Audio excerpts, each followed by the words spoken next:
Ay, anak. I don't mean to impose, pero pwede kaya magstay doon sa condo ko na hindi pa ginagamit masyado. May kalakihan yan. Tsaka walang hagdan doon, kaya baka mas komportable si Billy doon if you stay there. Mukhang ayos nga dun ah. Pero hindi ba yung Billy?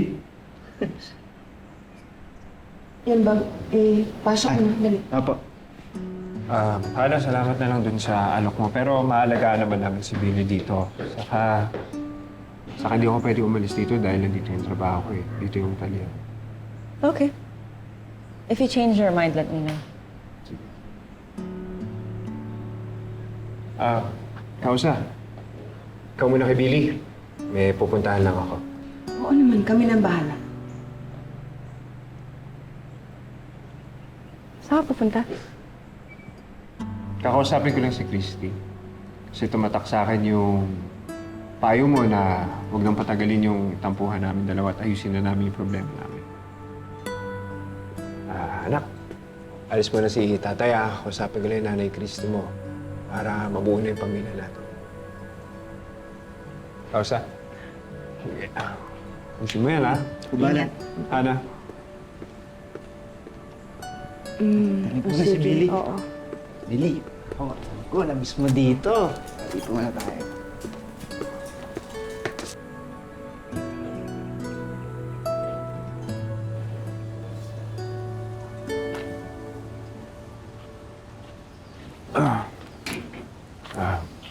Christy. Leon, sige, upo ka na.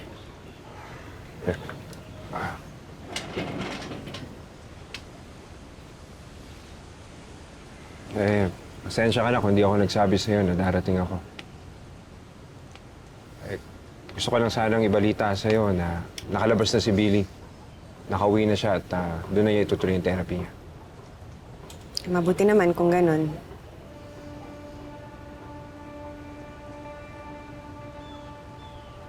Kailan ka ba dadalaw sa bahay?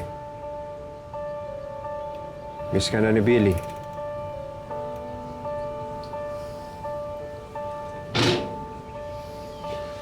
Miss na din kita eh.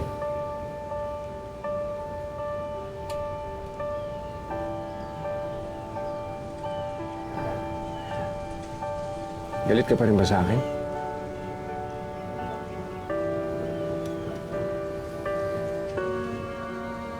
Hindi naman kasi ako galit, Leon. Siguraduhin lang natin na natuto na tayo sa mga pinagdaanan natin para hindi na natin pagtalunan ulit. Yun lang ang gusto kong masigurado.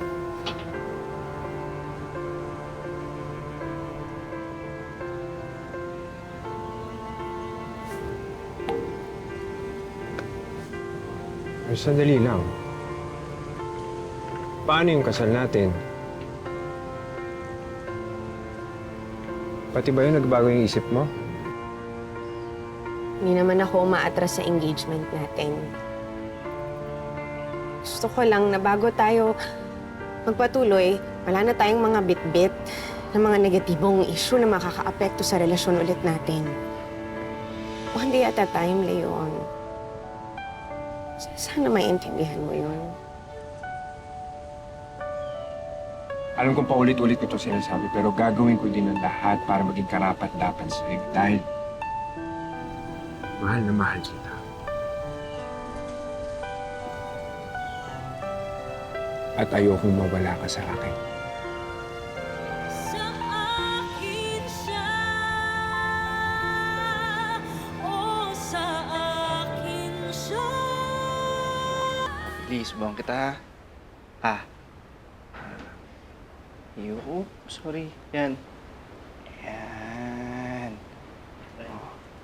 Kain lang ng kain ha, Billy. Isa pa. Yan. Ay, sorry. Yan. Isa pa. Kagawa ka na dyan. Ay! Kayo na po. Sige po. Ito na yung juice mo, Billy, ha? Pero kain ka muna.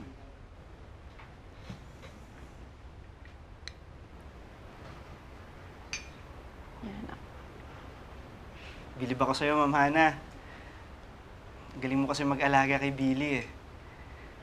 Pero hindi pa rin ako makapaniwala na naging dati kang kalasag. Ang sosyal niyo po kasi. Alam mo, Kwago, kahit saglit lang ako naging kalasag, memorable sa akin yung mga araw na yan. Kasi, doon nabuo si Billy.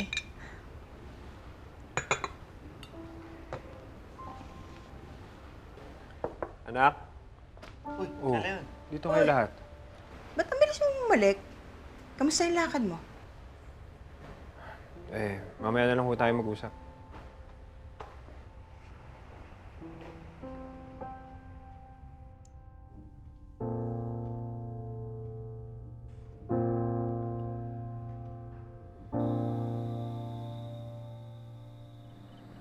Mami, kailan po ba kayo magbabati ni Tito Leon?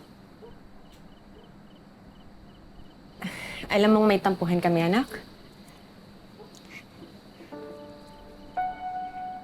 Narinig ko po kasing pinag-uusapan ni Lola at ni Yaya Melody.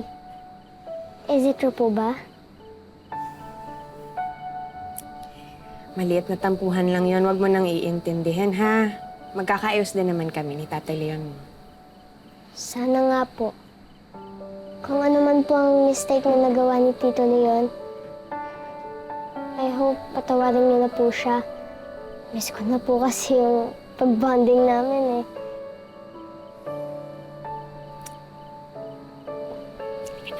Explain ko na yung Sige pa.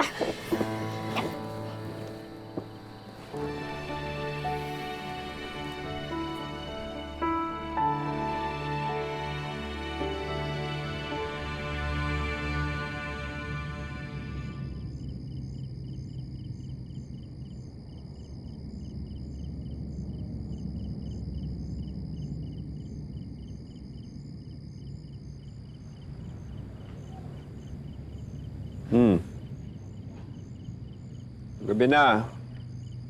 Kung umuwi. Hinintay ko muna makatulog si Billy. Plus, wala naman akong work tomorrow. It's the weekend, so...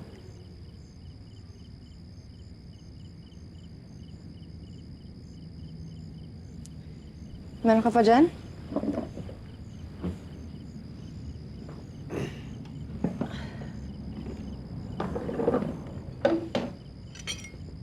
Iinom ka pa ba ng mumurahin? Ito ka ba? Favorite ko to nung nasa kuta tayo, di ba? Actually, alam mo, nung nag-aaral ako abroad, miss na miss ko na to. Among other things.